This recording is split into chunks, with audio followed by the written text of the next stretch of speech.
We're live. We're Are live, we? sir. How do you know we're live? How does it kickstart? How does it kickstart? Well, I just decide. And I guess I just decided it's live. All right. Well, let's do this. Thank you for being here, my man. You really would not let me not do it. So Yeah, I wouldn't. I didn't have much of a choice. This is so cool because you and I have spoken about doing a podcast now for how many years would you say we've spoken about doing a podcast, Jad? Like during COVID, like us, just like everyone else, had the idea to do a podcast. I guess that's a good point. Well, And we were shot down by a lot of people, right? yeah, many people said they didn't want to hear two guys just talking to mic. And guess what? Here Here we are, two guys talking on the mic. Here we are, But against all odds. yeah. For those who don't know, Jad is my former roommate, but even longer cousin. Right? Longer cousin. Yeah, Yeah. exactly. I've known Jad. Well, there's a tale that says I haven't known Jad since before 2019. No, before he turned 18. Wasn't it Oh. before he turned 18? I thought it was 2019. Yeah. Okay. Because Julian said once, I didn't know Jad. I have no memories of you before I turned 18, which was obviously a lie because I have photo evidence. But anyway, please continue with my introduction. Yes. So Jad is Swiss by birth. No, by birth he's Lebanese. But he was let's see how It's like a test, yeah. Okay. So Jad was born in Beirut, Lebanon. Correct. But in what year? in 1997. Correct. So he's currently 26. Correct. He is I'm gonna tell you his full story. So he's born in Beirut. Then when he was, I think when you were 3 or 4 months, No. no, I was like 2. okay, 2 years old. You Yeah. moved to Switzerland, to Geneva. If shout out to any Geneva, Yeah, if you're from Geneva. yeah, Geneva, where you grew up and were raised, and you lived there for how many years? 1 to 17, so 16 years. Okay. 15, 16 years, yeah. Okay, and then Jad decided it was time for college. And where did he go? He I didn't decide it was time. It was Society time. did.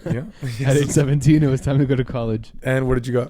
McGill in Montreal. Shout out McGill. Shout out McGill. Yeah. And what did you study? I studied microbiology and immunology. Okay, because you wanted to become a doctor. I wanted to go to med school.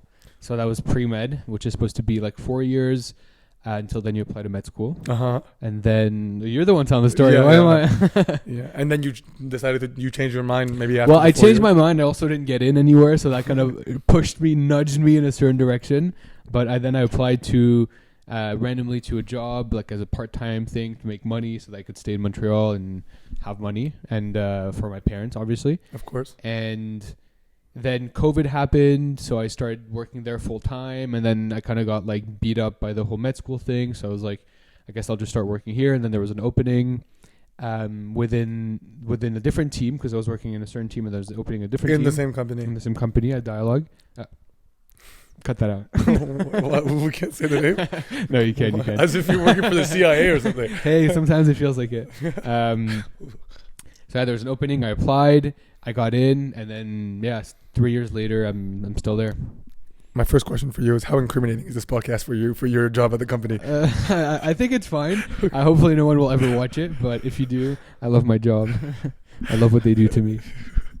Okay, so to go back, so then you found that opening in the same company. Because I think I moved in with you. Okay, so I want to. I guess It was when we moved in. We're skipping a couple steps, I Yeah. guess, in the story because you were of how we met. Yes, of how we in met. your world. Because I don't remember. I truly don't remember.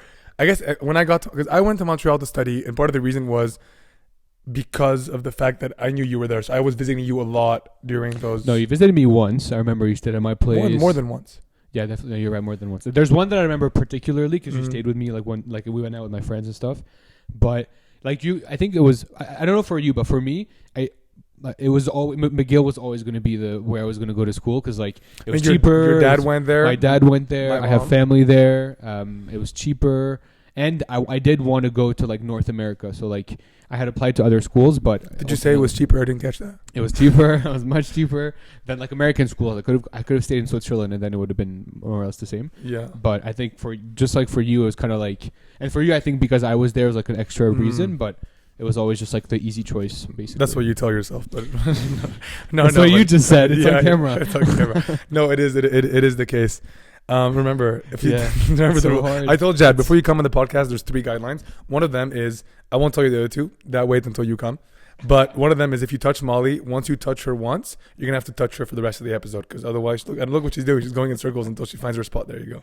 She found her spot. She really loves the camera. Oh, Ooh, dude. I know. Oh. So Where were we? What were we saying? So I went to Montreal because definitely you were a factor. Anyways, I went to visit you, and I think that's what I ended up going. So then I live alone in the dorm for the first year, but then COVID breaks, and I have to decide if I'm going to go back to Spain, back home here, or if I have to stay in Montreal, right? Mm-hmm. And I remember that you were living alone already at the time in your apartment. I think it was your first apartment alone in Montreal. Because please tell us a little bit. You lived with, how many apartments did you do in Montreal? I did. Well, before that one, I did 2, but I always had roommates. And then you had 6 roommates at some point. No, right? one apartment we were 5, and then the next 2 we were 3. Mm-hmm. And then after that, one of my roommate left, and like it was just kind of like no one really knew what they were gonna do, except I knew I wanted to stay. So I got an apartment by myself, and it was like a short-term lease thing. Like it was okay, an apartment. Mm-hmm. Like I remember visiting that one. Is that where you got stolen? Your computer? No, that was the one with 5 people. Okay, so Jad, you lived in so many places with so many people, and I remember that was the first apartment that you lived technically alone. Was the one where COVID happens, and Jad is very gracious enough, very generous enough to take me in. I don't remember how we decided that, or do you? Like in your There's head? that like I swear that 1 week right around where COVID like. It was like that 1 week when it was like kind of fun and mysterious. It was when you were still living in res. Antoine had left, like he had moved out, and it was pretty much empty. You're spending all your time at mine, but you hadn't decided whether you're gonna stay or not. I remember I came to yours once, and I stayed at yours in your dorm. I remember that. And like I don't know, it was kind of like you were either at mine or I was like we were just kind of like spending our time together, but because no one really knew what you were supposed to do. They hadn't really locked down fully yet. But all your friends had left, and then you were still debating whether you're going to leave or not. And then I guess ultimately I was like, just come stay with me. We knew we were going to move in together after, like in June or May. Like it wasn't clear yet, but we knew we were going to move in together. So I think I was like, just come stay with me. And and also for me, like I'd much rather be with someone than be by myself, during COVID, sure. Especially because you couldn't really see anyone. So for sure, and I remember the day you moved in with Carl, and he brought all your stuff, and he was like cleaning everything with like the Lysol wipes. Like. Yeah, no, we had a great time, and that was honestly I think that was the period when I got to know Jad pretty well. Obviously living with him, I learned to know that you're a great cook. I learned to know that you're very clean, very neat, very organized. So so we definitely had a good time, and I have good memories of that time. But my whole point in this is to say that I do think I got to know you pretty well then, and during that time is when Jad and I where I also you kind of introduced me to maybe I shouldn't even say it, but that was the time to introduce me to great music. That we introduced ourselves to great music. But I was going to say that that's when we talked a lot about the podcast, and I don't remember. I don't think that's when it started. No, this is what like that apartment for sure, and like COVID was like when we started listening to a lot of house music and just like making like a playlist and just like listening to music, and just that's it. Like for me, that's when I found my love for music. I think around that time, because that's all we were doing. Yeah, exactly. Like listening to music and chilling, and then watching TV and stuff like that. But anyways, it was like super. I think that was around the time we were like started appreciating the songs as well. I feel like because like a lot of the songs that we already knew were like I don't know, but it kind of really appreciated, and we had so much time on our hands. We're just listening to music all the time. And I remember there was like. Remember that in that 1 month there's like those you had made the t-shirts as well, like just like key albums that we're listening to all the time, like music on rotation. No, I remember all that. Cool. And then we have to move apartments, but I think to go up. So we're talking about. You're trying to talk about my work, basically. Exactly. And during your work, that's when I saw you working at the first job you had. That you had very weird hours, right? And you had very like hours that were decided on the day of, even. Like no, it was like week over week, but it was part time. How was that? Would you say compared to what you have now? Did you like the mysteriousness of not knowing when you were working? Like no, like it worked when I was working part time, like I said, because like it was like I could pick up like hours here and there, and I would be paid hourly. But like now that I think back, it was not a real job, It was just like now that I have a real job, I know what it's like. And when you have a real job, like it's like. Technically it's 9 to 5, but it's any hour you do work whenever you can. But it was very different, and it was good for me at the time. I was still trying to figure out what I was going to do, and like tell the people, what is your current real job?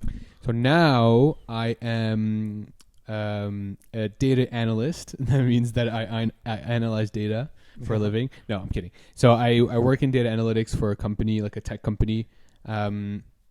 which basically means everything around like business intelligence, like decision making, reporting, like all of that goes through me and my team.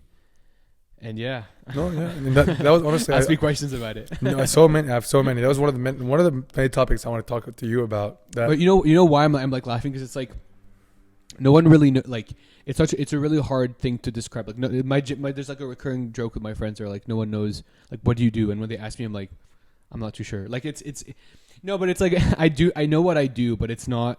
You know, it's not like when you talk to someone, you're like, oh, I'm an engineer, I'm a doctor. Like, it's very clear. Like, what do you do? What value do you bring? So tell us, what does a data analyst do besides analyzing data? No, but it really is that. It's basically like transforming data. Because first of all, obviously, as you know, data is like, there's so much of it. It's not always in a form that can be consumed. It's, you know, data, like it's such a big world. In my world, it's like digitally produced data. So from our application, from different applications and services and stuff like that. It's basically transforming it into something that's consumable. So that means like tables, like data sets. And then once it's consumable, also exposing it to the business so that they can answer questions that they have to answer. And so to the business, to our partners, to our clients, like anyone who's looking to understand the usage of the services, because it's like a service-based application. So yeah. I think it's super, super important, because I'm saying like, I mean, it's important in every field. So even the content creation kind of game, it's like there's so much, like we need to analyze what works and what doesn't, and in a way that's data. Like you're going through archives of what content has worked and what doesn't. And I think that's when it comes to systems and why systems are so fucking important. For like, I know that for me right now, like if I want to start posting on multiple platforms, you know, from YouTube to all that stuff, like I need to start analyzing like is this gonna, like does this make sense for me right now? Like at the end of April, I'm gonna test out, because now I'm gonna start posting on different ones, as you know, start testing out. So my question is to somebody who's not a data analyst, and I'm sure I'm one of many are in my situation who are listening to this. In your opinion, what's your, I know you learned it. I know it's different from a company scale, but I'm sure there's principles that you can take that you could probably advise us on what is there specifically. Tell me what specific apps do you use, or what things you can use that are not specific to your company. No, no. I don't think it's about apps, because I think, so I started working in data without a background in it, right? Like obviously I learn a lot of things, but at its core, what it is, it's three things.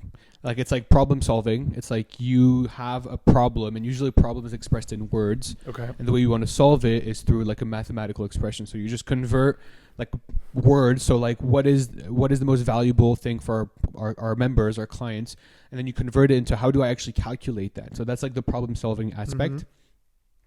And then number two is I'm blanking what I was supposed to say. Problem solving. And then the second thing is it's like being able to make decisions, right? Like that's the second thing, is like how, now that you've asked the question in certain terms, how do you convert that into actually making a decision? And like that's the piece that for you as a content creator, anyone, is like there's this thing like about like a strategy, right? Strategy is knowing what you should do and what you shouldn't do. And usually a lot of people are like, oh, I have like this gut feeling, or it's like intuition, and people tell you it's priorities, right? It's what? It's priorities. Priorities, but no, but yes, you need to have priorities, but as in when you need to choose what you want to do and what you don't want to do from a business perspective, you want to have something to back it up. You can't just say, oh, I really feel like this would work well. You say, oh, look, in the past, this worked really well, so we should probably invest more into it. So like that's kind of like where data plays an important role in any kind of business decision, I want to say, and I include like content creation. I think it is a business, but in the sense that like it's the strategy of deciding what you should and you shouldn't do. And obviously you can see I work in a company that is, you know, very data driven. We pride ourselves on that, but despite that, people are still going to tell you can't just base yourself on numbers and historical data, but you can't base yourself solely on intuition. And that's kind of like the balance you want to find as an organization, as an entity, as someone who needs to prioritize their work. And how do you find that balance? But I like in my personal life. No, maybe I can. At work, no, but I can tell you like at work how it works is that usually when we're doing our quarterly planning, we plan for what projects we're going to work on in the future. Usually leadership will come to me or other teams. Like I'm not just the only person who gatekeeps this information. It's like, oh, is this worth us investing? Like what's the cost? Like what's the potential revenue? Has it worked in the past? Like these are the kind of questions they ask and we answer so that I can say, oh, we should invest in this in the future quarter. That's not the case for everything. Sometimes we just know that this is important. There's some projects, like I won't get into the details, but That's where the decision making part comes from, is that being able to decide the trade-off but have some concrete, like, tangible information that you can use and that you can show. And obviously CEOs and, you know, executives love, like, diagrams and, you know, the graphs, and, like, that's part of it as well. That is, yeah. No, I mean, I think it's super crucial. Like, I've seen very little. Are you looking at your own analytics as a content creator? I mean, for example, I do it now at the end of every month. So that's why I'm asking about it. It's very and timely. what do you do? Like, what do you right look now, for? I'll tell What do you, you for do example, with it? for Twitter, I look at my Twitter analytics and see what post did well and what didn't based on impressions, on likes, because at the end, that means that like the structure is a validated idea. Like, now I can just repurpose it, recreate it. Okay, so reuse it. What's your unit of good? You just mentioned impressions. So for me, as the follower count that I'm at currently, I look at a certain, like, I see the one that has the most, and maybe I go, like, I think it just depends, because like this month I had 2 posts that did really, really well viral wise, that it like skews it up so much. What does it mean to do well? Having really, like, a lot of impressions, because it means the more eyeballs. And like the way algorithms work and the way like content creation works is the more eyeballs you have on a thing, like the more time retention on that post. But that's what I'm saying. So an impression is someone, like, from a Twitter, like, you have to think, like, when you create data, and that's something I'm learning through my job, is like to measure something, there has to be an event that happens, right? So someone liking your post is very easy. Someone clicked like, that's an event. Impressions, how do you quantify eyeballs? Is it someone like you appeared on their news feed? Like, I'm now curious how Twitter does it, how X does it. I think it's the higher that number just means that it got to many more people, and that's what you want, because it means that more people are staying on the platform to look at that content, so the platform will boost and will give that. I hear you. I hear what I'm saying is, like, how does X give you a unit of an eyeball? Right? Yeah. I could probably tell you. I think it's probably if it appears in someone's screen, in someone's and they click on feed. No, because sometimes they don't click on it, or maybe they do. Maybe an eyeball is if they click on it. Like, that's something that's good to understand, because clicking on something and just viewing it in your feed is very different. Yeah. Like, I view so much shit on my feed, doesn't mean that it makes an impression on me necessarily. So I think the impression works with the clicking. Yeah, it's a good point. I can do that for you. Please do. Yeah. I've said this many times that the time that it when it becomes time to scale the business and become, you know, the Julian Zad personal brand, I'd love to get you on the team as the data. But it's true. It's like, because we get all these questions at work. Part of what I do at work is I report to our clients, like, this is what your team did, and we'll tell them something, and we'll tell them something like, you know, your members were really happy with this service, and people who are critical thinkers and want to understand, they'll say, okay, but how did you measure that? Yeah. Like, you know, what does it mean they were happy? And then we'll say, oh, we sent them a satisfaction survey and they gave us the answer, or they interacted with this tile or this button 5 times. Like, usually when you say, and that's what I mean by translating business world into quantitative problems, because a lot of the time data doesn't come in a format you necessarily need it in, or the one that you're expecting, and you have to translate that. So for example, in the context of X, an eyeball, okay, what it is, they're not actually counting how many eyes have seen the post. It's like how many people clicked the button, or how many people spent more than 5 seconds looking at it. I think that's what it is, yeah. There's like different ways, and that's called event-based tracking. But that's what, like, once you start thinking behind critically how it's being measured, it just shows that you think a bit more. You're not just consuming, like, oh, this was high. There's like made a lot of impressions. Like, what does that really mean? You know, and like, I think it's not necessary to get that deep at your case. I think it's good to have a unit, a benchmark, and that you like a target. But for me, it's like those are the questions that I have to answer. Obviously, at work. But it's a great point. That's why you're making me think about it. Like, for example, my web designer who just made my website, for example. Like, I told him, like, what I would, as a client of yours, what I would like, and I think what you should apply to every other client that you help a website with, is at the end of every month is you have the data analytic of how everything did, how many clicks did you get here, you know, what's working, what's not. And I think you should sit down and do a presentation with that client and show them, like, okay, I recommend we change these things. I think all those things are so important. We don't do them enough. These systems that we're talking about, creating this thing, I think sitting once a month, some people might not, I'm sure you do it every day, but I'm saying because that's your big entity in a big corporation. But in terms of where I am right now, I think doing it once a month where I sit down and see what worked and what didn't, and doubling down on what does, and iterating and improving on what doesn't, I think is fucking important. That's why you're giving me another perspective. This one was very timely because I did it today, being the end of the month. I just did it this morning. And what did you learn? Well, I found which posts were the most popular. Evidently, yeah, but I think also it's interesting because now it's like, because I started this like 4 months ago, so evidently right now, because it's so early, every month is substantially better than the past one. So it's interesting to see like this past month. But you know I what did you should be my best looking at? month You know so what you should far. be looking at, because you're obviously, and that's kind of similar to when you think of like startups. That's how they measure success. I'm not an expert, so but like there's like a number where they're like how much it grows month over month. That's what you should be looking at. Because what you don't want is you don't want it to be growing linearly. It should actually be growing exponentially. Yeah. So like you should see it like it's no longer how much it increased since. We're talking about what here? Followers or whatever your unit is in total impressions, total followers, total clicks, total likes. Like that's kind of when you set a target. You want to be able to obviously surpass it, and you're like in a growth phase, so it should keep going up. Yeah. But it's important that it keeps going up, but also that it's exponential. So like how much did it go up more from last week to this week? Because you could be going from 10 to 20 and then 20 to 50, 50 to 60 is like still going up, but is it good? No, because you tripled the last time and now you're going down. Like, you know what I mean? Like I it's get that, yeah. that's kind of the trend you want to see. And what we do as what ultimately when you think of data analysts, you think of dashboards, is because you want to see trends historically. And I'm sure X shows you this, but you get to really see like visually, is it going like this? Yeah. Is it going flat? Is it going super? I think it goes also, it's like a dangerous slope, because like I don't want to, like, these are also vanity metrics at the end of the day, especially in our case. Like you don't, like I don't necessarily fully agree. I think they do play a factor in it, and I think they'll be a big factor. But when we're talking about business, and business means making money, there's many people who are just having very low follower counts and just very low impressions and still making pretty good money. So I don't think but it's that's what I'm something saying. That's where you need to establish what is your metric. Like what's important to you. And like right now, for example, at your stage, I don't think it's money, right? It's like a following, or like people, like eyeballs, the whatever. community, yeah. Exactly. So like that's your unit. Eventually you're going to start looking at money, and then you'll be like, okay, this is like a secondary metric that's important to me. But like we talk a lot, it's like one of those corporate buzzwords, but like the North Star metric. It's like, what is that one thing that you need to optimize for? And every company has their own North Star, which is how they assess whether they're growing or not, etc. which changes every so often, I guess. No, the whole point of a North Star, I mean, like, depends on the scale of a company, but like you shouldn't at least it shouldn't change within a year, and that's the point of a North Star. Because if you change too often what you're targeting, then there's no stability, there's no objective. Like at my company, we have like a 5-year, or is it 5-10, something like this, like a 5-year long objective, which is like we want to have, I forget the number, I should know this, it's like 1 million people using our application like per week or something. Oh, like this, right? gotcha. Like Gotcha. that we're not going to change, because then next week we decide to use this. It's like, well, okay, set a target and you should optimize for that to focus. Yeah, right? I get that. Yeah, I've seen many accounts who are like really, really big now that have like helping 100,000 plus creators achieve this. So like, I see what you mean by that. But then sometimes numbers also used to like, then it becomes a vanity metric, like you said. It depends. It really depends what the objective is and how you're using it.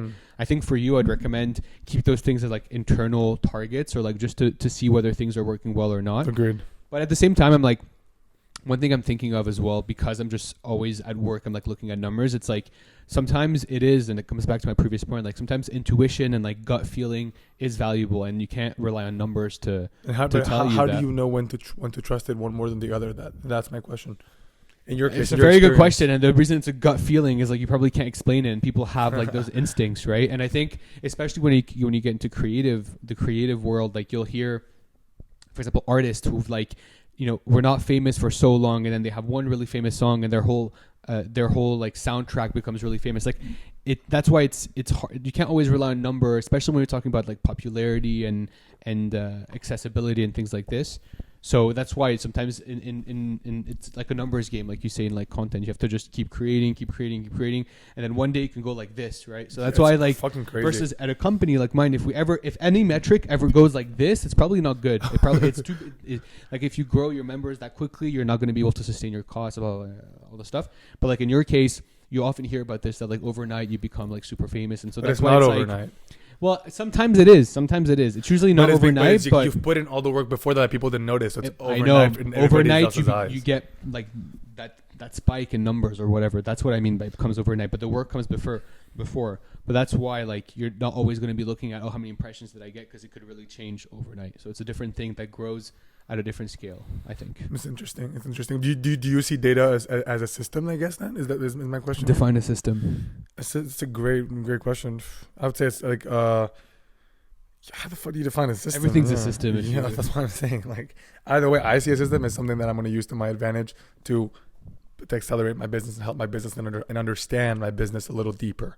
So something that will give me this point that perhaps I wouldn't have otherwise. So things that I need. But is a system like a tangible thing? Again. I guess, man. I don't know. I mean, I think a system is something you can, like, I see where you're coming at. It's like something you can rely on to grow and to use as leverage. But like, I think in different industries and different fields that you're working, different systems will support you, right? Mm-hmm. I'm assuming. But I don't know. You tell me. You're the one talking about systems. But it's more I want to understand from like in your corporation. Do my they, corporation in your company? I'm saying in your company or your corporation. Do you have such as a systems check, or is it just a data check? But what's a systems check? I guess data, like truly just looking at data and having. And I think systems in place is like having like a thing that you already set up before that you go back to be more efficient. Like a process. Yeah. Yeah, of course. Companies are built on processes. That's what I'm saying. But how close? I know that, but my question is, how close is that compared to the data department? Are you in talks? Well, there's no like every team has processes, right? Process is just like a set of things that you do and you repeat, and it's like documented, and there's like scopes of work, stuff like that. But like from a tech perspective, we have a systems team, and the systems team is the one that takes care of like our cloud-based infrastructure. Like it's more technical than like. Okay, no, you know what I'm saying? I guess I mean more. Let me rephrase. I mean, most every other department in the entire organization has to go through yours. Most do, but that because we play a central role in the company, but that's not the case for every other function. Because what we do is like data is like it's function agnostic, right? It's not going to be like what I'm trying to say is like a marketing team could be interested in the data of their marketing posts. Like, you know, the product team is interested in how their products are doing. Like data is underlying to anything that is digital that produces data. So that's why we work with a lot of different teams to help them. And like a lot of how we frame what our mission is like to be partners to the organization, because we help them answer their questions. We don't really have our own. We have our own questions, like how successful were our projects and how used are our dashboards and things like this, but we're there to help other teams. Got you. And so that means that you're very in a lot of communication and a lot of contact with so many people every single day, which is why you have so many fucking meetings. Yeah, exactly. A bit too much, but how are your relationships at work, your communication? Does it vary a lot depending on who you're talking to and where they position themselves in the organization? Or, I mean, I try not to, but obviously if I'm talking to like the CEO or like an executive, I'm going to be a bit more on my best behavior. But the company has a really good culture where you don't feel like my boss is like an executive at the company. So like even when I'm talking to him, I have a good relationship, but in general, they build this culture so that you don't feel like you're talking to like the CEO or anything like this. It's supposed to be very like, you know, we're all equals, which is good. You hear about other companies where like you can never even get in a call with like, or a conversation with like a VP because they're in a whole different ball game. But for us, it's like very open, and I don't know, communication, I guess I feel like I'm a pretty friendly person. And so I feel like if you go to work every day, or, you know, I don't go anywhere physically, but you want to have good relationships and keep. And how have you because now that you're working fully remotely, how are you go? Like, have you noticed a difference already? I do. I mean, like in your relationship, upholding of relationships of my colleagues. Yeah, and every meeting that you have, I guess, because before you used to see them a lot in person, right? For a good year and a half. So. Naturally, obviously, the thing is, I've been at the company for like 3 years, so I feel like most of my colleagues I've built relationships with. So, like on the phone is like catching up and chatting, and I literally I went back like 2 months ago, and I'm going back next month, so I'm seeing them frequently. But you do feel, you know, you're like, sometimes what's the most daunting is like if you're ever in a call and like everyone's in person together and you're the only one virtual, like you feel, you know, they're talking to each other, they're laughing, like it's fine, like I'm not, you know, whatever, I'm not having FOMO because it's a job, it's not like friends. But you feel left out. Yeah, I see that. It's not left out, it's more like, you know, we're humans, we want to be able to bond, and through a computer feels very like, I don't know, not genuine. And like we all did it during COVID. Like think about when you had your classes online and stuff like that. Like there's but there we're all on the agreed, on but the screen. it's a lot less engaging. It's very hard to engage. And like because like I take my job seriously, like I'm engaged in my meetings, but that's the reality when it's virtual. Like sometimes I'm in a meeting and I'll just like look at my phone at the same time and like, you know, get distracted, and like that's just the way it is. But I think we saw with COVID that you can work fully remotely, you can be virtual, you can have that hybrid, and so I'm lucky enough to get to do it. And but you tell me, because your whole work is interacting with people through like the internet, through online systems. No pun intended. Like you see, you can still connect, you can still have relationships, but Yeah. obviously it's, correct me if I'm wrong, a bit more one-dimensional, perhaps, or maybe two-dimensional. But I think getting to the three-dimensional level might be, I don't know. What do you think?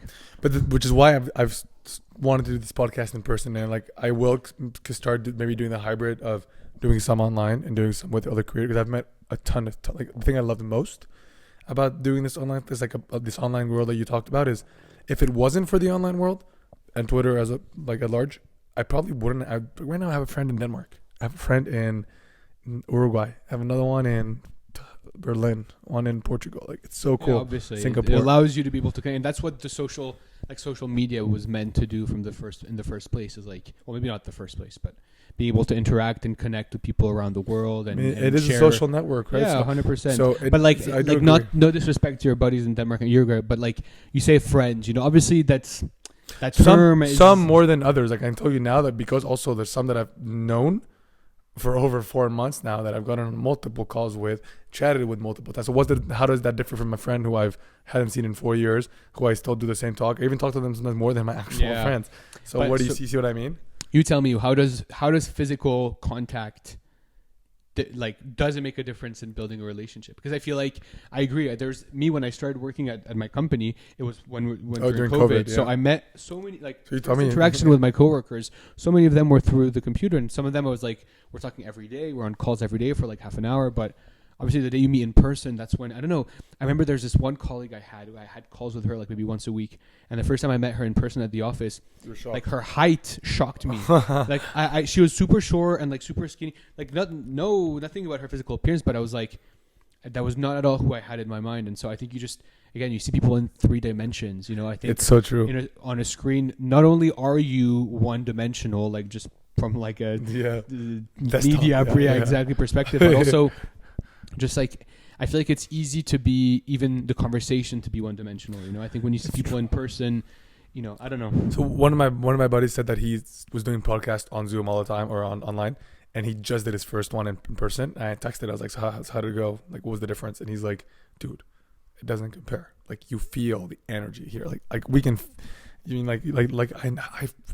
And I mean, I'm telling you now, like, if I may talk a little bit, like, even from my relationship with Hannah. I was just gonna say, like, you tell me, like, I'm sure you can. I'm very talk used to every day. You're used to it, but don't get me wrong. Like, I mean, it's not even a question. I don't love it. But it's not even a question to ask, but it's obviously so different than being in person, right? Oh, but obviously, but then why do we not, like, you would equate the same thing for friendships and anything like this? It's just, it can't be the same. And I'm not saying that it diminishes in any way the relationship. I think you can have relationships with people you've never met and feel very strongly, but I think the physical and seeing someone's back of the head and things like that, just, I don't know, it gives another perspective or another layer to the friendship. Well, 2 things I want to say. One is, you said before how like you're in a meeting and like what's stopping you from taking your phone. I have noticed that one of the things I hate the most when I talk to someone is, I'm very careful that I do respect, and I hope, and I'm sure I always put my phone like at the back and I never touch it. But I've seen sometimes it happens, and especially with a computer as well. Not even the phone. Like, you're on a computer and you can tell when the person's eyes goes to something else. And it's a little bit, that's one thing, but whatever, that happens to everybody. The second thing that you were saying is, I don't think it's there to substitute. I just think it's there to complement. So do you see what I mean? So I think that the online stuff was never meant, or for now so far, I don't think it's meant to be like a substitute to me being with you in person. And I think it's just meant to be like an addition, an advantage, something that you can use to your advantage to put in your toolbox. And that's what I think it is. Like right now for me, I can tell you, I'm sure for you too, working from like both are working remotely, how much more efficient is it to take the meeting from your desk and not have to waste an hour to go meet someone in the coffee shop or go to the office, go to the other department. You see what I mean? From that perspective, I love it. I agree, but that's the whole discourse right now about companies making people go back to the office is because I think let's say you think of a 1 hour meeting, right? With a client, with a whatever. You take 10 minutes to get there, 10 minutes to leave. You have 40 minutes of call time or FaceTime, right? Or whatever, you're talking to them. If you're staying at home, you're 1 hour. And I actually believe in this. I think those 40 minutes in person did the same as an hour online because you were able to connect a lot more. And so even if you're losing time commuting, I think the in-person interactions are enhanced. Like, that is truly my perspective. And that's why I think, for example, when I was working from home in Montreal, you saw me, like, sometimes I would like not leave my desk for like 8, 9, 10 hours and like just be working. when I started going to the office, I'd notice that I'd be like super focused, and I would be like, a coworker would come and sit and talk to me, and I'd be like, oh, I gotta work. Like, I wouldn't tell them this, but I'd be like, slowly getting back to my computer. But then you realize, like, okay, I'm gonna lose 15 minutes of work, but interacting with this person, chatting is just gonna, I don't know, give me a little boost. I'm gonna come back to work and be more focused. You feel the energy, right? Exactly, and so that's why I think being fully online in whatever that may be, through relationships, through friendships, through work, like, yes, you're more efficient. Yes, you can do things faster, and you don't have to worry about the commute and this and that. But I think you sacrifice the efficiency for like quality, or like the connection. Fully agree. Honestly, I fully agree. And like, also, what kind of, like, you don't want to get to the point where you don't even have time to interact. Exactly. And I think that's what COVID did, to be honest. I think you're like in meetings and working, and you're like, oh, I can do everything from home. So like, you become really obsessed about not losing a minute of time. But I think it's good. Sometimes it's good to take your time with things, to talk to people, to enjoy, and like about balance, obviously. But that's something that I saw when I was working. I was like, I can't take a lunch break. I have to work. And like, there's always going to be more work. There's always going to be more things to do. Always something. You got to just like take advantage of whatever you can do. And I think, to go back to your earlier question, what I've lost from being not at an office is that there's less things to do besides work. Like, let's say when I'm at my co-working space, right? I can't just go to the coffee machine and talk to a coworker. So like, I am going to work, or, it's that, or I'm on my phone, and I don't want to be on my phone. So I'm going to work. So I think there's less opportunities to disconnect a bit and like just talk and chill and share energies, or whatever you called it. Man, no, it's a great point. I think that's something I've come to notice recently, that I think I tell myself sometimes, I'm like, if I have to go have a lunch and the guy tells me at 4, and I actually was hoping to work at 4, like, really, like, I was like, I tell myself, like, Julian, it's okay, man. Like, you have time to go and spend 40 minutes with someone in person, like, the rest of your week you're online. It's okay. And I think I saw this tweet recently that was, you have to be very careful to not fall in love and fall into the idea of staying with this online character. Like, especially in my configuration, like, you don't want to, like, that's one part of you and it is part of you, but make sure to not let it be the whole of you. And I think that was. But that's what I was telling you the other day when I was saying, like, this whole online community, we're joking that you're on X, I'm on Twitter with Hannah, but like, this whole community, I think there are people whose online personality it's not their actual person. And so I think I totally agree. You have to make sure you don't fall in love, or like you don't get lost in your online personality or whoever you are. But I think there's it happens more easily than you think, Yeah, I can totally imagine that. That's funny that you say that you're on. You want to elaborate? So I refuse to recognize X as a brand. I think we all let that slide a little too easily. I think there's a lot of online chatter when that was announced. Anyways, I'm going on a tangent. But I think that when you talk about the things that you do on X or on Twitter, yeah. And then when I tell you things like, oh, did you hear Kate Middleton disappeared? And you're like, no. I'm like, it's on the same app. Yeah, it was all over my news feed, right? And not on mine. On yours. Obviously, it's like the algorithm, and you interact with people who don't talk about this stuff. But I do think that it makes me wonder how many of these pockets of Twitter are there. Because I know of 2 now. I know of the like online like memes creator and things game. Like this. Yeah. No, like the memes and just the like pop culture, for lack of better words. And then the creators and the business, and it makes you wonder how many other. I'm sure there's so many more. I stumbled upon one though. I mean, I'm sure there's the one I had before. There's the sports one, and I think you were on sports. I had the football one before. Yeah. Man, before my Twitter, when I got introduced to Twitter by you, when I was living with you, introduced. Like, I always knew of Twitter, but I never started using it as much until I moved in with you. Yeah, really. I don't know if you know why, because I love like, we were watching Euphoria, and I think that's when it started, when I knew that I could go in real time get access to everybody, and you get talking people about that perspective, and that's what's so funny. It's like people are you can get in touch with people super quickly. But it's so funny that I see it so differently now. Like, now it's crazy the difference. Yeah. But that's when I got introduced to you, when Euphoria was coming out, and we were catching that Succession, man. Do we even talk about Succession? But didn't we even talk about Succession? So but good. No, but I just want to say that, like, so before that, and then that's when it started becoming football, where every Real Madrid game or anything that was there, I used to go and like, oh my, when it was crazy to see everybody's perspective on it. I still do sometimes go check it out and put that hashtag in, or just type it. Yeah, you can find stuff super quickly, and it's like fast. Yeah, I think that's where it started, when I used to look at when I used to look like a lot of Justin shit. It's true, actually. That's so funny. But I was gonna ask you something about Fuck, I forgot. No, but about Twitter, like because I remember I had Twitter for a long time, but I didn't really use it. the people who like I was fully immersed because now I'm like in Twitter all the time. Like it's like I prefer Twitter over Instagram. Like it's just so funny. It's What about it? It's just it's so funny and it's just I don't know. It's easy. It's short. You read a couple tweets. I'm not gonna lie. You know, it does keep me up to date with current affairs. I do learn a lot about news on Twitter. Fine. Sure. But it's just like it's funny. It's distracting. It's less time consuming than TikTok. Like TikTok, I try to not use as much. But my friends, especially my American friends, like North American friends, they use Twitter all the time. Like they've had it since they were like 12, 13, whatever age we had when we had Facebook, and they use Twitter all the time. And I never use Twitter. And now Do they still do? Most of them do, and they tweet a lot. And my Funny, friends tweet, yeah. but they just tweet, to like shoot their shit, and like they're private, and they put the most Unlike things. me, yeah. I mean, again, different audiences, but it make you wonder. Like you're a creator, right? So you create content that is specifically curated, but there are creators. What they create is like memes, and they go viral, and that's like their unit of measure that they look at. But they do nothing with it.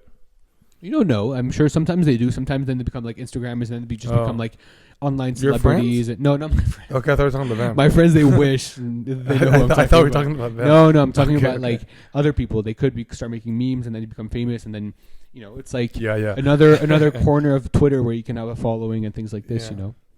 Yeah. So you brought in, maybe now this was like 5 minutes ago that I wanted to say, because you had brought in a very interesting topic that I wanted to take the conversation into. But now you brought into another one that I'm also very interested in taking it into. So I try to see which one we have time. Don't get whiplash. You have time? Yeah. What did you say? Whiplash? Don't get whiplash from all the I got you. I missed that movie as well. We really need to watch that again. Next time we should watch that one again. Actually, next podcast, can we review movies? We can do that. So one of the things I want to talk about was that when Jad and I had the idea of ever doing podcasts, we always wanted to do something related to music. Remember talking about music? It was like music, movies, TV show. Again, like pop culture, which is ironically the other side of Twitter you're on. Like that I don't know anything about anymore. I mean, you do through me because I talk you. about it a lot, and like you do keep up somewhat. But I feel like it's mainly through me and probably Hannah who like keep you up to date about those things. She, I told her the other day I was like, Jad told me about this. I'm surprised you don't tell me much about the kid stuff. She's like, yeah, because I don't think you care. I'm like, it's not that I don't care. You don't care. I mean, I don't think you care, but I think. But I listen. Yeah. Like you tell me. Like send Hannah a message right now. Can't you tell me this? No, stuff? it's true. She can. You can, Hannah. You can. I know I'm looking at the camera. Because she's looking at it. We know she's a guaranteed viewer. But so. We used to watch so many. You think you used to keep me on the ball for TV shows as well, man, because I haven't watched a proper TV show ever. Now I've been back with you and watching The Office again. But so no, to clarify, Jad and I are not living together again right now, in case anybody was wondering. He's just moved to Spain though, so welcome to the capital. Welcome to Spain. Thank you. But and welcome to. We used to watch a lot of stuff, especially because it was COVID. We had so much time on our hands. And after also when I was back to school, because it was a bit but it was like during the weekdays and things like this. But I enjoyed it honestly. Like I remember there was times. Too. I want to say that there was times where you and I would like cancel plans with other people know, just to stay in, man, smoke up, and just watch our shit. It was so funny. We would both like the second the idea both clicked in our mind, it was game over. It was like we know the plans are gonna get canceled. We're like, how do we cancel the plans? I remember that one time. Too many times that we did. I remember the one time. It was like I don't know, a typical cold day in Montreal, and it was like super cold, and we were like watching TV during the day, which we don't usually do. We try to at least put these boundaries to be like, okay, at least when the sun sets. And in Montreal, it's pretty easy because that's 4 p.m. But I remember we were watching TV during the day, and I was going on a date that night. And I remember I was like, and I don't go on that many dates, but I was like, I wish I could cancel the date and just stay home. I was like, no, Jed, you have to go. Did you go? I did, yeah. Oh, okay. Well, we shall not talk about it. Okay, we shall not talk about it. But that's so fun. But that's so funny. But anyways, because I think I still do now. I don't have the time, unfortunately, to like watch that many shows as I used to, or like at least. What bothers me now is that if I start a show, I know I'm not gonna be able to finish it. Like because things happen, you start traveling and things like this. But I loved it. I think it was just such a good way. I remember the way I see it, and I told you, and you told me once you disagreed, is like for me it was a way to like escape, but not escape in like a dramatic way, like escape my troubles and my trauma, my complicated life. But it's more just like you immerse yourself in a different world, and you're just like, like in the world that has nothing like yours, like Succession or whatever, like, and it's just like you follow along, and it's funny, and it's distracting, and then you're like, next thing you know, you watch 2 hours of it, and you're like, whoa, like like that's what's cool about it. And same with music, to be honest. It's a different medium, but instead of seeing it as escapism, I think. Thank you. Instead of seeing it like that, can you not see it more as just like? I don't want to say art, but can you not see it? It is art, but because you're saying like you're looking at it as a distraction and as a way to escape. Can you not see it from like a more positive But I don't see it as a negative thing to escape. Like when you escaping, I see what you're saying. Like escape means you're trying to leave something, but it's just like I don't know what the right word is. I don't think escape is the word. Not escape, but it, what's the word? I had it at the tip of my tongue. Like fall into. Yeah, exactly. Like I see it as seduction. You're being seduced by the movie. It's exactly. cool in a good way. Like I like that because what I like about hypnotize, TV shows, if you will. Like but even now, like the other day, I think another thing I talked about in my monthly reflection is that I was happy that I was because I hadn't watched TV properly since Hannah was here in January, and then the whole of Feb nothing, all of early March nothing, and now we just started watching The Office again. You and I watched the movie the other day, and like I hadn't done that in a very long time. And I think it's good for me because I like you. It's like so. Because you work at home, it's so easy to fall into the trap of just, let me just keep, there's always more that can be done. You said this. And I think that's what's so hard. So I think you being here, especially when I go back to Hannah or she's here, like it's good for me. I know it's good for me to also take that break, disconnect and spend time doing something else. Cause I think for my brain is like the thing I always say about disengaging. It's so true. Like the amount of ideas, that I get from even something like Michael Scott on The Office. Like it's really, really good to just let your brain wander a little bit and let it. And if all you're doing also is working, like especially if you want to, like it's not like you're, the things you're doing like watching TV, listening to music, going to concerts, things like this. It's like it's a creative medium that can give you ideas, and that like you're not going to be able to think about someone who's going to write a book, especially in my field. Are you going to be able to write a book when all you do is at home and work, right? Like no, you have to go and experience. So that's my question. That it's specifically in my field, I'm guessing in the creative field, right? More like 100%. Like, do you think it applies also in the corporate world and your kind of field? Less so, because it's not like a trip to Palm Springs is going to elevate my work in any way, but it gives you. I think it's about life, and there's more to life than work. It just happens that your work is a bit more closely to livelihood than my work. Like my work, when I go home, I don't like my skills are kind of very separated. But which for me is a very blurred line because I also, if I'm trying to do vlogs, but I think that's what's tricky. Also, that's a slippery slope. Is like if you're where does your life and if you start to think that every experience that you do is potential content for your work, it's like you got to draw the line somewhere. You have to just enjoy and there's like that. What's that expression? I am butchering my expressions, but it's like when it's like. Let things happen and life will happen to you or whatever it is. It's like when you're not expecting things that will happen, it's like that same thing from a creative perspective. You're just living life and doing things and something will happen. And be like, I guess I can write about it now, but you shouldn't be like going to find things to write about. They should come to you. Does that make sense? No, it's true. It's true. But then how do you know when to pull out the camera? You know my opinions about the camera. Yeah. I haven't come around the camera yet. Slowly. This is already a lot. And last week we got Jad on the on the vlog. On the vlog. So the vlog number 2 that will be coming out, I think, in the next 2 weeks or something. Yeah. What a adventurous day we had. Yeah. But it's funny. So like, I think my viewers will get more familiar with you more and more. You're gonna become part of the recurring squad. Community. Yeah. No, the recurring squad in the vlog videos. But you mentioned Palm Springs. Tell us a little bit about that. I know that you're heading to Coachella soon. Year 2. I sure am. Year two in a row. Tell us about how was your experience last year. I'm guessing you saw a lot of content creators there, huh? I mean, they kind of blend in, so I can't say that I noticed them because I have my camera out when I'm there. I'm not a content creator, but I'm sure there's a lot of. The one thing that surprised me the most about Coachella, and I think maybe it's just because I don't pay attention to those things, but in your head, Coachella is like influencers and superficial and just people there who are trying to like with their flower crowns and just kind of fake. There's kind of like that idea. Okay. I did not see that whatsoever. I felt like when I was there, people were just like enjoying themselves. People who were there because they like the music, they like being outdoors, they like the sun, they like festivals, they had like live music. So like. That was the one thing. Every time I tell someone I'm going to Coachella, they're like, "Oh, you're going to Coachella?" Yeah, it's like the rep. Fair enough, and it has that rep for a reason because I think it's just so mediatized and so many people are watching and stuff like that. But I thought it was so chill. People were like, and everyone was so nice and everyone was so friendly and everyone's in such a good mood. Like, I think that's festivals in general, but for some reason Coachella gets some really bad rep. Which brings me exactly to the topic that I wanted to talk to one of the many ones I want to touch with you on. And I think we won't have time to do all of them because I think you're going to. I'll be back. You'll come back for a part 2. But I want to talk about the festivals because you're as I think many of the things that I'll start vlogging about as well as our festival experience. I think, is it safe to say that we've been now in the past 2 years, maybe even 3, I think 2 years now, we've done on average 2 to 3 festivals a year. 2. We tried. We did 4 festivals in total. If you don't count like things like Picnic, for example, but I think that counts. I guess that no, but like full festivals that we also traveled for. Yeah. Last year we only did 1. Last year was just Primavera. But then the year before we did. Last year wasn't Croatia. Oh, you're right. I forgot about Croatia. So I guess that's 5. There's Love International, Primavera, Lib, M3F, and Govball. Am I forgetting something? Yeah, 5 is pretty good. Like in like 3 years. In 3 years. Yeah. But I feel like we've done like so far in the past 2 years we've done 2. We've tried to do. I think last year was the only one we did just one. Actually, We did 2 last year. No, last year was not Croatia. Was it not? No, Oh. Croatia was 2 years ago. 2 years ago we did Lib and Croatia. Okay.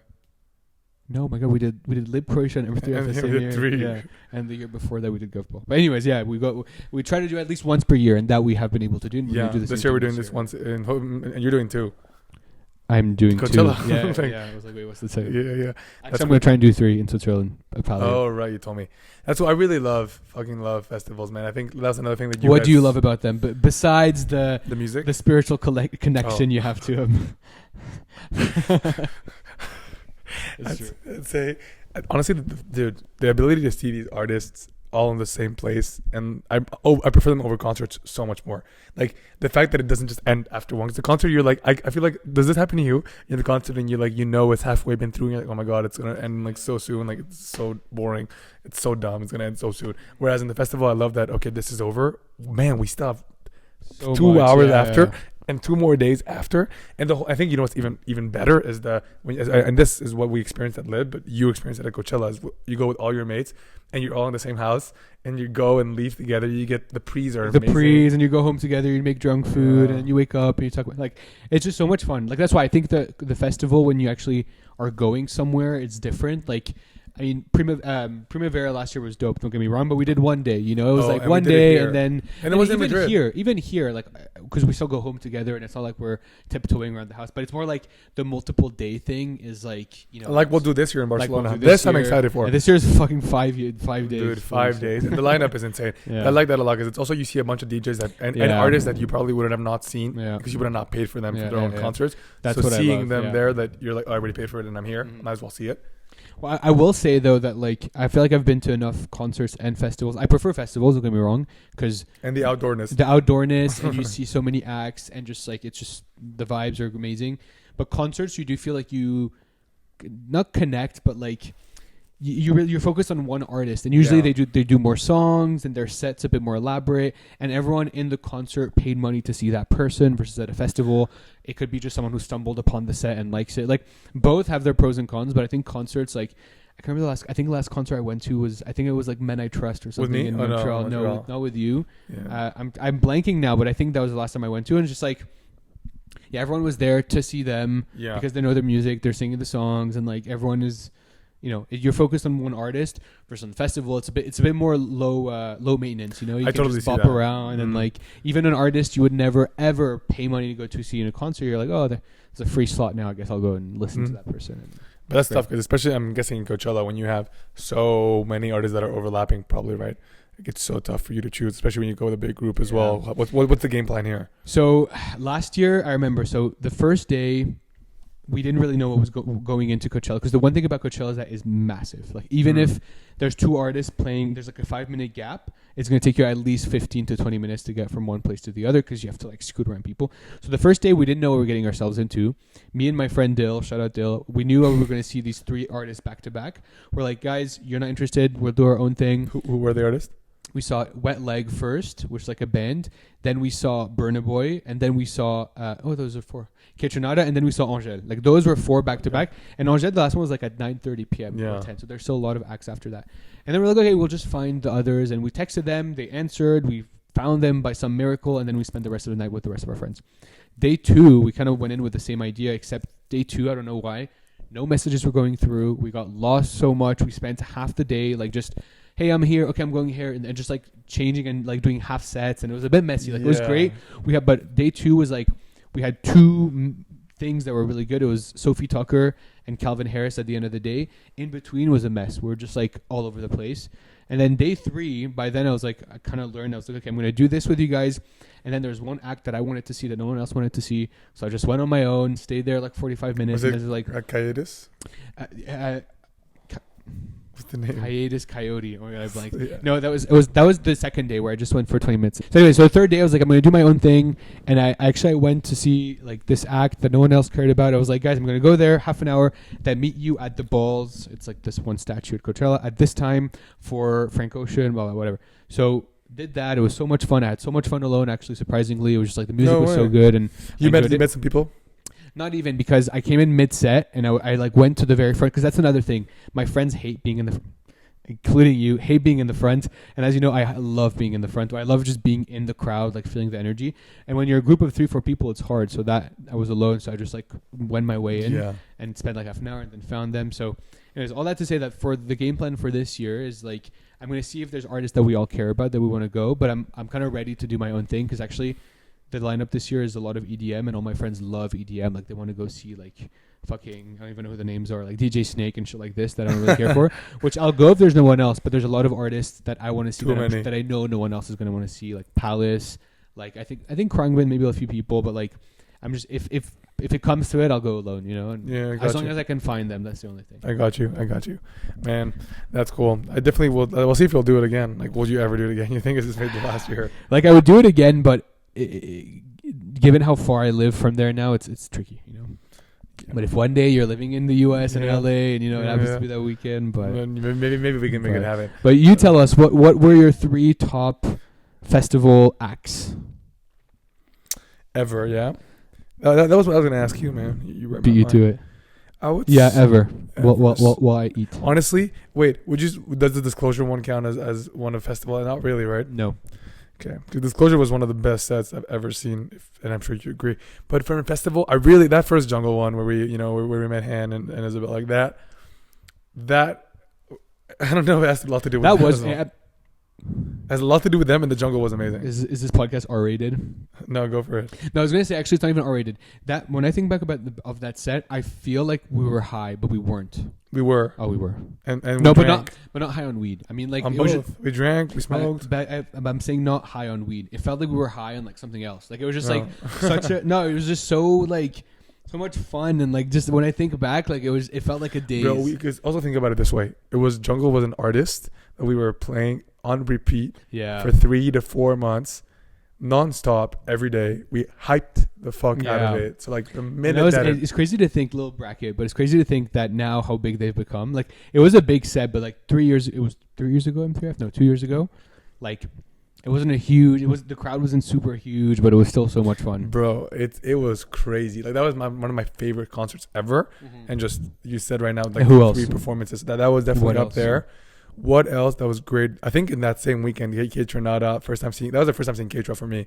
The first time seeing K-Tron, man. I've been getting goosebumps thinking about it. That set, you've seen him like 10 times? And I have seen it like 10 times, and that was one of the best. Actually, like, would you say like put it up to top 3, right? Top 3 easily, yeah. Top 3. Do you remember the other ones that were? The first time I saw him, of course, in that tiny venue. I get that. And I think Coachella. I think so. But Coachella was. But would you say the M3F one was better than Coachella one? I think so. Yeah, I'll say that. Because Coachella was so much bigger. Also, I was more in the back. I feel like K-Tronada, we were pretty close. I really like that one. No, I agree. Then I would tell you, I think all from that weekend, like Parcels was great.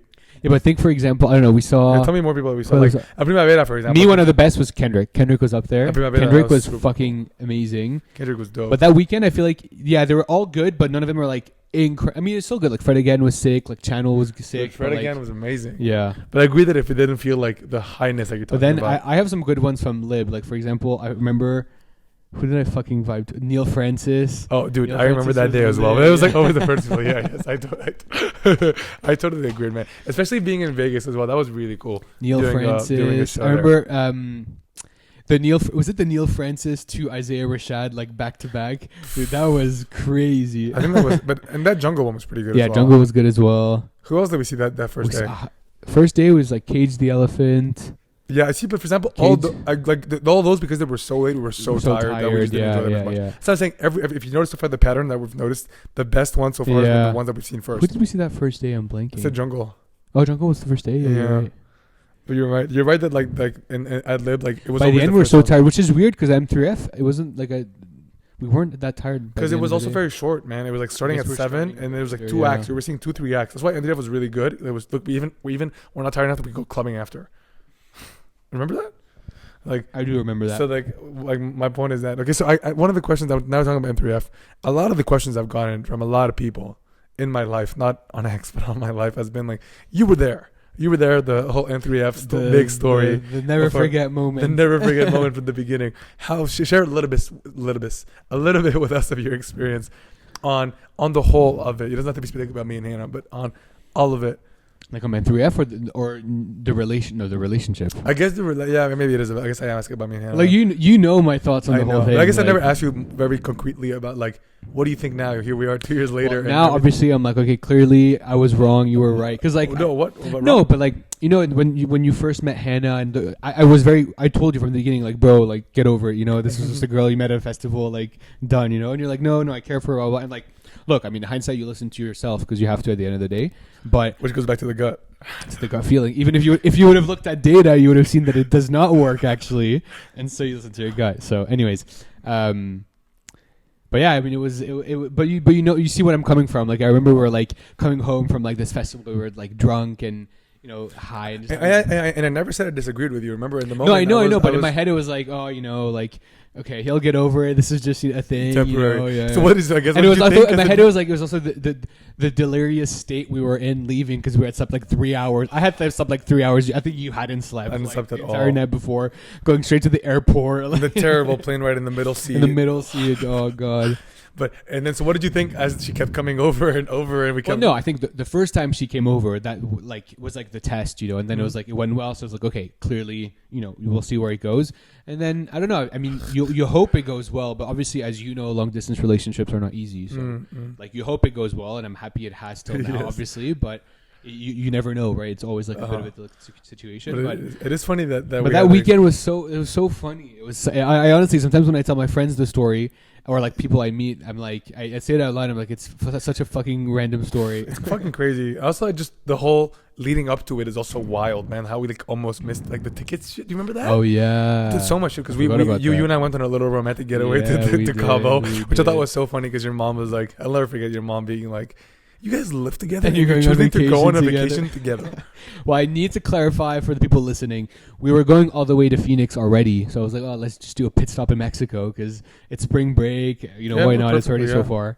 It was cool. No, we had a really good time. I really enjoyed that trip with you. Yeah, it was really nice. But it's funny. It's funny. The other day you talked about that, how like that's the last time we saw Euphoria. Yeah. And then like you're conceptualizing God knows if we'll ever see it again. I don't know if you saw there, you like told me. pushing it. You told me, yeah. That's on your side of Twitter. Yeah. But it's funny. It's funny. That's on Instagram as well, actually. Like on like. Okay. I was gonna say that it's funny that you've seen it all from the beginning because I feel like that's when we talk about that moment with Han and I guess with Isabel, there's like that specific and Kareem. Lest we forget, Kareem was not there. Kareem, let's not forget that Kareem ultimately is probably the reason you met Hannah because you were gonna go get drinks with him. And Kareem was like, no, Kareem's generosity is probably why you are with Hannah today because I said I'm not gonna go. He said okay. Yeah, if it was me, I would have been like, oh, please come, or like I would have forced you to come. So he was like, no, you stay here while I'll go by myself get us drinks. Yeah, but he didn't like. He was just too nice to even question it. That's I know. Obviously, now that you like, if that was not a moment where you had met Hannah, we would have never thought twice about this. Of course, I'm sure there's been a lot of times where he's offered us to get us drinks, but in the context of talking, but it's weird because I think about it a lot because I remember starting walking with him. Like I promise you, I started walking, and then I thought of you. It's like, why would I leave you alone? Fair like enough. It doesn't make sense. But that's what I'm saying. Like depending on the angle you look at it, it's obviously you can think of it as fate, or you can think of it as just being a nice friend. Like there's like different ways of both. I do think about it. Agreed. Because it is crazy. Like something was like, okay, I'm gonna go back to Jad, and I was like, I'm not going with. I told him, I was like, Kareem, I'm gonna stay here, and he didn't. That's what I like. Like he didn't. He was like, he didn't question it. He's like. He looked at me and just kept going. Yeah, exactly. He could have been like, "No, please come." Yeah, or like, And I also didn't. I don't think I was like, "Yo, stay with me." I think it was like, no. Because I decided. Yeah. But I'm curious to know when we get him, it'd be cool to ask him like, he left and then comes back 5 minutes later and sees two women with us in the line. Yeah. It's so funny, man. But it's cool. It's cool that you were there. Like I'm happy that you both were there from the beginning and see that, and to have been like, what a fucking dope weekend. Like that was such a. It really was. And I remember we were in line for like I think 2 an hours. hour. No. Dude, we were there for a while. No, at least definitely an hour. I don't think it was 2 hours. But I remember just it went by so quickly, and then what's so funny? I remember we walked in. I'm wondering what your perspective on that is because I remember we walked in and what did you hit? I'm listening. Oh, I remember we walked into the festival and we had done the whole line with them. We're chatting, but it's like, okay. It's just these two girls we just met, whatever. And then we get into the line. No, we pass the line. We get in, and we lose them. Right? No, we said goodbye. Yeah, we said goodbye, and I was like, okay, we're never gonna see those girls again. And then I remember, like, I think 45 minutes or an hour later, because we did see one act by ourselves, and then we like ran into them randomly, I think, again. or something. Yeah. Right? I mean, it wasn't a big festival, but we found them, and I was like, oh god, like, you know, we're gonna be like stuck with these girls now. And like they were nice, but I was like, I hadn't spent, you know, it was like not really a thought. I was like, oh, we're here with June and Kareem, like, let's have some good time, and then that's so funny because the rest is we history. talk about it a lot with Hannah, and she would tell me I was very standoffish at the very beginning, and a lot of it I think has to do with the idea that just I was here to be with you and Kareem. Like I didn't want to. But I feel like you were also probably like not nervous or like, I don't know, like getting some. No, was it fully? I think Plug the camera. no, she's not. No. I was like, I wanted Molly. I wanted to be with you too, and I think that was the moment. It was just to be with you too, and because also again we hyped up Jungle so much. Parcels, Yeah, it's true. Kitchenados, Leon Bridges, Leon Bridges. which I wanted to ask you. Do you think if it wasn't for us missing Leon Bridges, that we would have not? You ask me that question like every other week, and I don't know what the answer is. Yeah, fair enough. I think we would have. It was part of it because obviously I really wanted to see Leon Bridges, and we missed him the year before, and we were like, oh no, we have to go see them, and like fair enough. But why the fuck? Like we went all the way to Phoenix for this festival, Yeah. but again, I think it was like legit 4 of our favorite artists playing in the same festival. Like if that were to happen now, whoever those 4 are, I think would also go. So now after this, does this festival make you believe in fate? Like you know my stance on fate. Yeah. I think, like you said, I think it's both fate and we call it fate, call it randomness, call it, you know, I don't know. Answer the question. Do you believe in fate? Yeah, I do. But yeah, of course you do. But you after being part of it like this, or do you think it has to happen to you to believe it more? Because you're very close to it maybe. here. To be honest, maybe. I don't know. Maybe because I think it's also like not to be like a Debbie Downer or like a negative energy in this room today, but I think you can choose whether something was fate. Once you've lived it all, right? Like I think right now, if I think in the context of you and Hannah, and obviously I hope you guys are together forever, whatever. But like, fate is something that is once fate can so easily become like this was like a nightmare or something that should never happen. Depends on the perspective, right? Like fate, I think is like has a positive outlook to it. But like, if let's say take the example of I'm saying like, oh, I didn't get into med school, that was fate for me to go to this job that I'm in. But if the job that I was in was bad, I wouldn't say it was fate. Yeah, because maybe then you're then that job would have led you to something else. That yes, but that's what I'm saying. Fate needs you have to have completed it to see whether it was good point. Fate. You know, like that's a great point. It's too early to say that it's fate. I think maybe when you're like 80 and you're like, wow, that really was fate. You know, but again, I think it's a good answer. I like that answer actually. That's my final answer. I don't disagree with it. I don't disagree with that answer. But I do think you have to live it for yourself to believe in it for you more. I guess. I would say that it is pretty crazy, but that's cool. You didn't tell me you were 3 festival acts. So hard. Because I gave you 2. I cannot think of a third one, but you said Kendrick was up there. Okay. Kendrick is definitely up there. I'm guessing Jungle was up there for you Jungle, the first one, was definitely up there. And the last one, I guess you're gonna put Cage as well. No, I don't think so. I think the last one would probably be, weirdly enough, I don't know if I can say this, but I think Frank Ocean. And it wasn't I didn't expect you to say that. No, because it's like unforgettable, you know, but like for good and for bad. Like it was the worst and the best like 45 minutes of my life. Yeah, but I think it was up there in terms of like festival experiences. Like that was definitely. It's crazy that you were there for that. I know it really was. I wonder what's gonna happen this year. And then actually, no. Also from Coachella, the Sophie Tucker set that we saw was amazing. Like one of the best sets I've ever seen. And who are the 3 that you're excited to see this year? From let's say like from both, because Coachella and Primavera are overlapping a little bit. So many. Just 3 that come to mind right now. Krungbin for sure. Disclosure. But Disclosure's bar is high. I hope they can. I hope they can surpass true. it. Disclosure, and the last one is. I don't know, man. Fuck, this is so hard. I want to say Jungle again. It'll be like my 5th time seeing them, but they're just so good. They keep getting better and better. But I think Krungbin. You're seeing Jungle and Coachella again. Coachella, yeah. Again, bro, that's crazy. Yeah. 5th time. And yeah, but also SZA. I think SZA is gonna be sick. Is it the 5th time? Sorry, you're seeing Jungle. Yeah, 5th time. That's crazy. With you 3, and then a 4th by myself with Caitlin. Shout out to Caitlin. Yeah, 5th time, yeah. I've seen them once without you as well. Yeah, it's true. So it's also your fifth. Well, 4 times you've seen. Yeah. Dude, great. I've seen Jungle too many times. And And they're so we'll good. You know still what's see them crazy? again. I met someone. I don't keep up with people I met because I'm meeting so many random people these days. But I told them I like Jungle, and I think they were like, "Oh, that's so basic." And I was like, "Ah." But you know what? Like it's like Now it is, but we've known. no, how long have we liked I Jungle know, for? but I don't think it's basic. I think it's like people confuse popular and basic. Like it's not basic. I think it's actually it's genius. Like the music is really unique and creative, blah blah blah. But when things become popular, they become.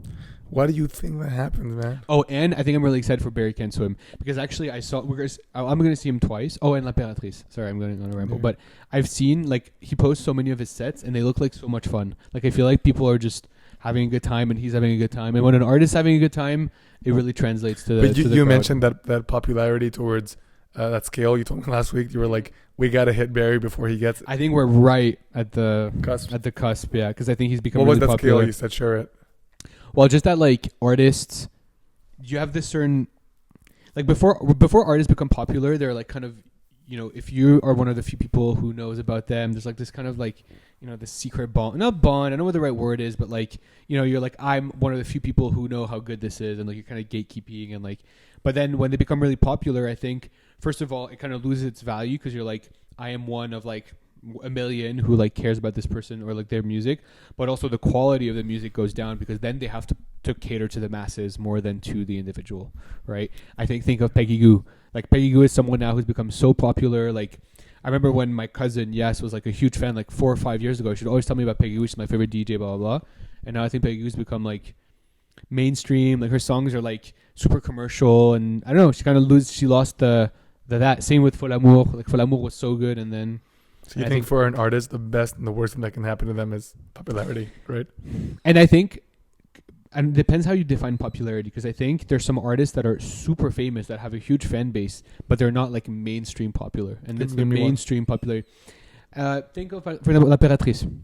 Is the first thing that comes to mind, but they have a huge fan base. Like they're like, in France, like they sell out concerts, they do tours, they have a big fan base and people know a few of their songs, but they're not like a mainstream popular, so like they're still releasing music. They still feel the need that they need to justify their worth through the music that they're releasing, right? Versus when you have an artist that's made it, it's like, the music is going to sell, the album is going to sell, there's going to be streams, so you don't have to worry about making stuff that is still going to attract the masses, Interesting. That's a I'm very. trying to think of other examples. Like low key, Krangbin, for example, as well. Like they're not mainstream at all, but they have a huge fan base. Like they're still putting out new music, and it's still good. Like I'm curious to see what's going to happen with Jungle's next album. Hope it doesn't get. Yeah, but they seem like they're not looking for popularity and like looking. But to that's sell the question. Doesn't every artist kind of want that? It's like I told you. Like sometimes you got to sacrifice the idea of not wanting fame and not wanting popularity because you know that it's what your brand needs. It's like the next step. Yeah, and at the end of the day, like you think of all those people who are making shitty music, but they're fucking rich and like super famous. Like like Yeah. At the end of the day, it doesn't matter. You can put out garbage and people are still going to listen to it. I'll spare you the need of naming those. Yeah, exactly. Don't. But you also think about some artists who were like super good and then they became popular. I was thinking about this today because I don't know if you heard. You probably haven't because you're not on that side of Twitter. But Lizzo decided to quit music yesterday. What does that mean, quit? I don't know, probably a la Justin. She posted something on Instagram that was like, I can't stand with the haters, blah, blah, blah. Like, I quit music. I'm done. Whatever that means. Let's see where it goes. But I remember before Lizzo became super famous, she was super, like, her music was only a few people heard about it. And, like, I remember that I had one friend at McGill who was a big fan, but, like, she wasn't famous at all. And it was, like, her music was actually good. And it was actually, like, you could tell her lyrics were thought out and her voice was really nice. And then you become super famous and then it becomes shit, I mean, that's what happened to her. Yeah, man. Yeah, I just It makes you emotional. I know, me too. it takes me back to Justin. Well, I mean, I feel like Justin skipped the like low key phase. He went straight into mainstream popularity. I mean, he's always been, isn't he? That's what I'm saying. But like, there's some artists who like put up, or like for example, Doja Cat. Doja Cat was like, what happened to her? She's still batshit crazy. You were somewhat of a fan. She's gonna be at Coachella. I'm excited to see no her, way. actually, yeah. Okay. But I remember she used to make videos on YouTube and on SoundCloud, and she has that one song. Do you know that song? It's like, "Bitch, I'm a cow." She put this song out on YouTube in like 2014 or like MySpace or whatever those platforms were. She was not famous at all, but she's been putting out music for years, and then she became really famous with like That's that one overnight. song. You see, like that's what I'm saying. It's not overnight. I know, but she became popular overnight, or like again, like Yeah, her, but it's like something but she that was happened putting. from Yes, putting in the work. she didn't work overnight. But I think but that that's the big misconception with like every content creator. Everything is like you think just because we just heard about them now doesn't mean they just yeah, but I overnight don't now. think people think that. A lot of people do though. Like I mean, maybe not you. Yeah, but fair a lot enough. of people do. Where like they, like you hear the term overnight, and you're like, oh, we never heard of them. They must have just blown up. Like no, man. There's been like Taylor Swift. She was overnight, but no, it's because she was doing music since she was 16. Yeah, Justin too. You know, like all these No, people. but yeah, Justin on actually was YouTube, over. on YouTube, Justin on probably was YouTube. actually Yeah, overnight. yeah. But But there's he some put in. people. There's some people who are like they were putting out albums. Like Doja Cat had a whole album before There you she was go, famous, yeah. and She then was working you hard. just- yeah, exactly. Dude, that's You know who is another artist? I feel like we're tell me if I'm going on a tangent, but another artist who I liked their music and now I think they're sold out is like Omar Apollo. I remember his like before he became super mainstream now and his music shit, but before it was actually good. I liked his music and I don't know when that came to mind, but it happens to a lot of artists. Do you, because you work with numbers so much, do you listen to a lot of music? I feel like it's a good field to be in, to listen to music. Listen to music While you work. Yeah, you know this. Depends like the type of work I'm doing, but I cannot work in silence. I've been trying to a bit more recently. I've started. I know like that's where the inspiration comes from, and usually it starts because because I'm in a co-working space. This is like a random fact, but my AirPods have been hurting my ears. So like sometimes I can't put loud music, and I just don't listen to music. But yeah. to me, I don't know. It's a waste of. I can multitask. I can discover new music, and I can listen to music. Yeah. Like, yeah. But I've come. It's hard to see. It's hard to say because you know how much I love music, like you. So it's hard to see. But I've loved. I like something like, for example, I'll give you an example where I love being with that music is in the coffee shop now. Like I don't need it. There truly, but here in my room, I've noticed like I need to have some kind of background music, and just because like it also like, the vibe, the energy, it gives you so much. I agree. That's what music is for. And I was listening to this podcast the other day. It was like one of my podcasts where I'm trying to learn Spanish. And Okay. it was about the whole episode. Actually, I wanted to send it to you. I didn't. It was about how like important music is, and they were like, they like started naming. They're like, think of the shower, think of when you're cooking, think of when, and then it's like, what's one thing that like can always fill the gap or whatever. And it was like music, and I was like, yeah, it's true. It's just like super true. It fills in the. I don't know. It's just I perfect. can give you more elevators, public restrooms, as you know. But that being said, no, I think the one thing I'm trying to listen less to music during, especially since I've moved here, is when I'm walking, especially in the city. Same. I like we don't need to be stimulated at all times. Yeah, I know. with you. But then again, sometimes I love, you know, the feeling when you're listening to a dope song and you're walking. You feel like you're in a music video, like Sasha said. Exactly. Sasha said the same thing last week. You feel like you're the fucking coolest person ever. But again, especially now since I'm trying to like find my way around and stuff, I think it's good to listen to like. And you're in a city, like I feel like if you, now I love it. Like even going to walk at the park, or I mean, I can imagine being in nature without. Arguably, nature is even more when you should be listening to the nature. Exactly. Shouldn't be. But exactly. Because the city sometimes it's so loud and like you don't want to listen. But like actually, I remember once I was walking home in Montreal and it was during Music Fest or like what do they call it, Jazz Fest this past year. And I had my headphones in as I always do, and I was walking like towards our place, and I take off my headphones and I realized there was like a live concert happening and these lights, and it was just like, wow, this is like you live in a city, like take advantage of being able to listen to a city and like what's happening around. And I was like, here I'm listening to my music when I could be listening to live real music, life shit, around me. It's a great point. So that's one thing I'm trying to listen less to. Same here. When I'm walking or when I'm like commuting and things like this. Same here. But besides that, but then at work, you're able to do it with like. I mean, all your day, like, would you say every task at work you're able to do with music? Like 99.9%. What's the remaining? The 0.1%, or if don't count meetings.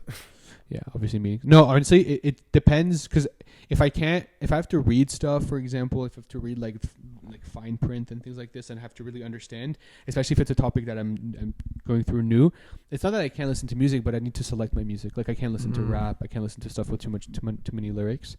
But I have playlists that have no lyrics or just like very soft lyrics. So that's what I'll do usually. Man, that's cool. But I don't know. I need music. For example, I can't shower without music now. Like, what am I supposed to do in silence? Like, yeah. No, but I've started to sometimes now, and like the shower thoughts, or all those things are not. But to be honest, I don't think music hinders my thoughts. I mean, obviously not, but like, it becomes such a second. It's like but it probably doesn't give you space to think as much as you would, though. That's what I think. Maybe. The one place I was thinking about stopping to listen to music, I think you told me this because you forgot your AirPods once, is at the gym. And it wasn't that bad.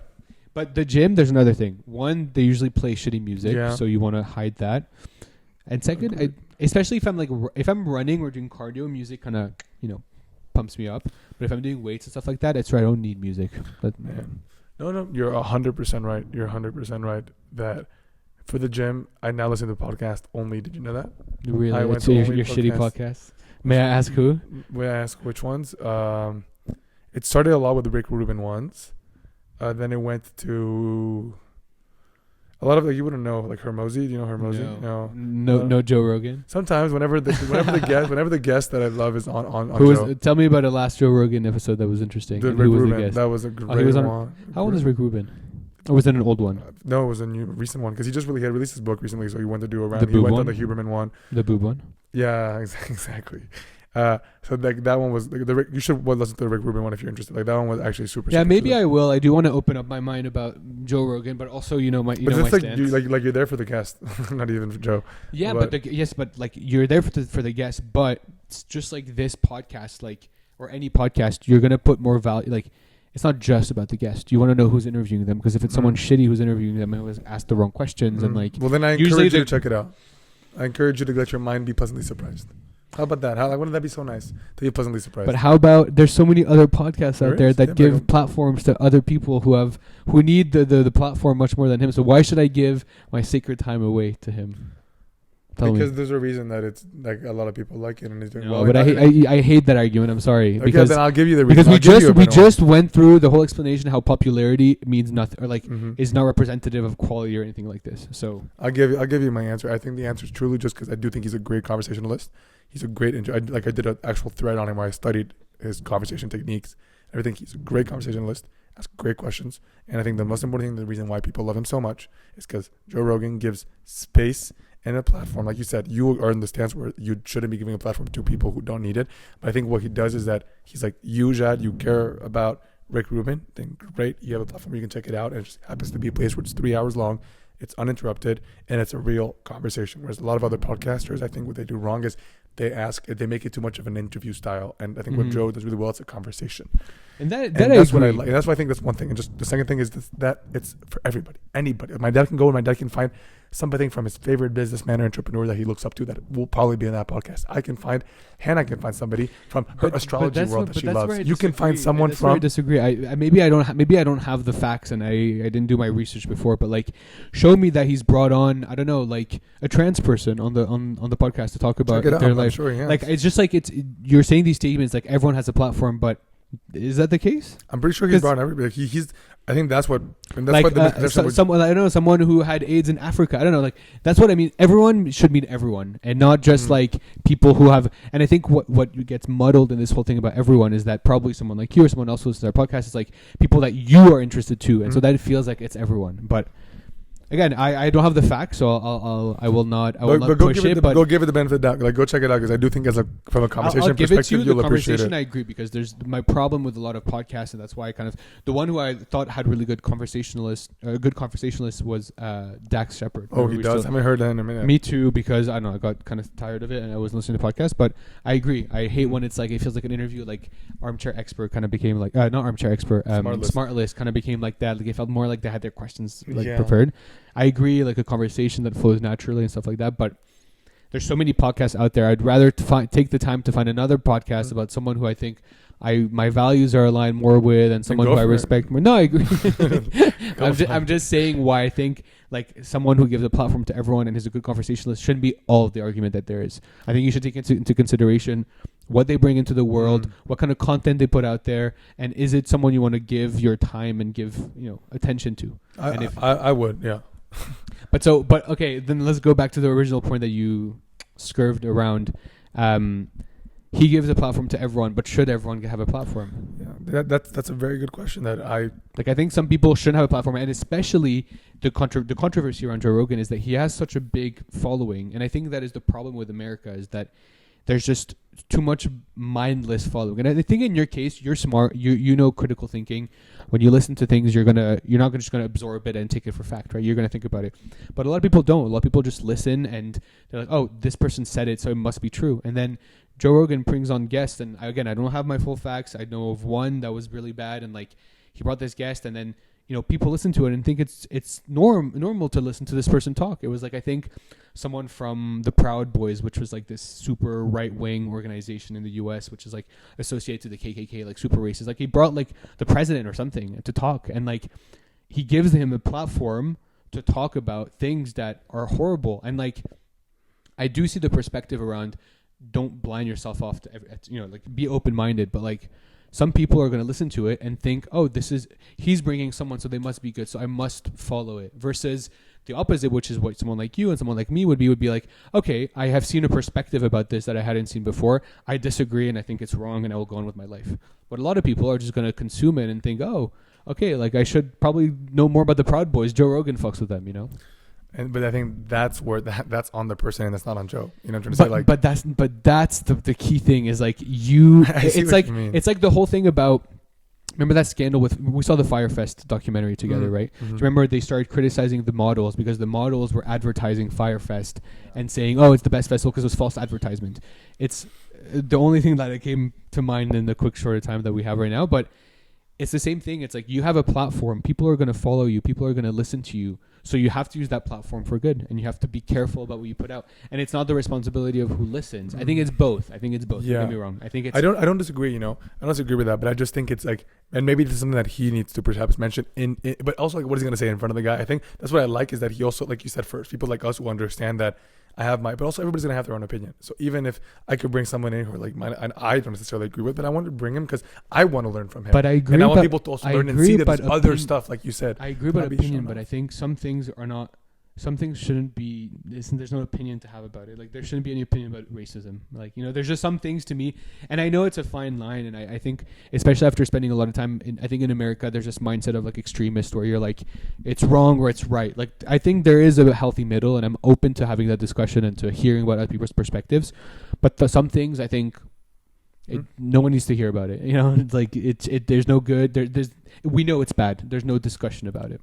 Yeah, but it's a fine line to navigate, and so that's why I think I enjoy when you hear different perspectives and people bringing guests who have different perspectives and things like this. And I think that's something that Shepard did a lot. He would be like the devil's advocate a lot and like kind of say, hey, I disagree and stuff like that. It makes for a good conversation, but some things just shouldn't be discussed. There's no need. No. There's so many things I do agree with the specific world. Example that you had given that he had brought in that person.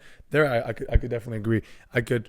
I'll be curious to know what was his perspective on bringing the person on. Maybe it's like you said to understand. Like I think a lot of people are curious, and like for example, a lot of people. I know one of the YouTube channels, like they interview a lot of, especially like when you see all the crime stuff and all these crime documentary stuff. Like you're giving a platform to a criminal because you want to understand more the mind of a criminal. You want to understand more the idea and the psychology behind why somebody would do that. So it could be something similar where he's like, I want to understand why.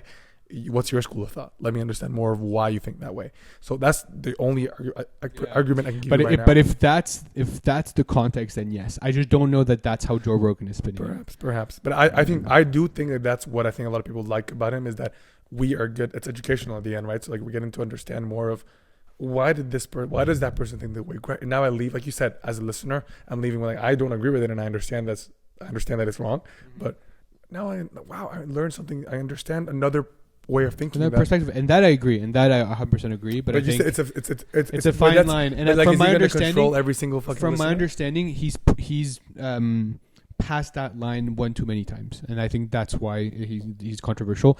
I don't know if you knew, like, there's this whole thing where they're going to take his content off Spotify, like it was a whole thing. And now he's like the most paid podcaster on Spotify. But that's the problem. That's the reason why they wanted to take him off, because he was one of the most paid. He was putting out content that attracted the most people. Blah blah. I didn't follow that too well, but that's how I know Joe Rogan, and that's something where I'm like, okay, maybe I shouldn't just stick to the negative stuff I know about him, like learn about the positive. But agreed. That's my first introduction to Joe Rogan was like, he's a piece of shit. He brings like racist people, and he has a huge platform that he misuses. So that's my knowledge of Joe Rogan. But I think go let your views be challenged, and hopefully pleasantly. Maybe. But no, it's interesting. It is a very you're so right. Like especially when you start having like.